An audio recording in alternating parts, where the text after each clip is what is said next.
నమస్తే మిత్రులారా, నేను అడ్వకేట్ శ్రీనివాస్ చౌహాన్. మిత్రులారా, నిన్న ఆంధ్రప్రదేశ్ హైకోర్టు సోషల్ మీడియాలో పోస్ట్ చేసే పోస్టుల మీద స్పందించడం జరిగింది.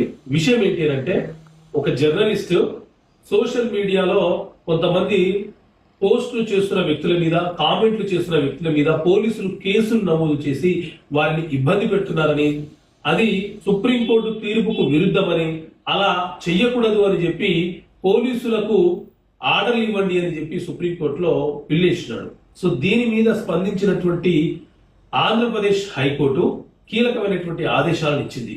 ఎవరైనా సరే స్వేచ్ఛ ఉందని, భారత రాజ్యాంగం కల్పించినటువంటి స్వేచ్ఛని దుర్వినియోగపరుస్తూ దుష్ప్రచారాలకు, అనుచిత అసభ్యకరమైనటువంటి పోస్టులు చేసిన, కామెంట్లు చేసిన వాళ్ళ మీద పోలీసులు కేసులు నమోదు చేసి చర్యలు తీసుకునే అవకాశం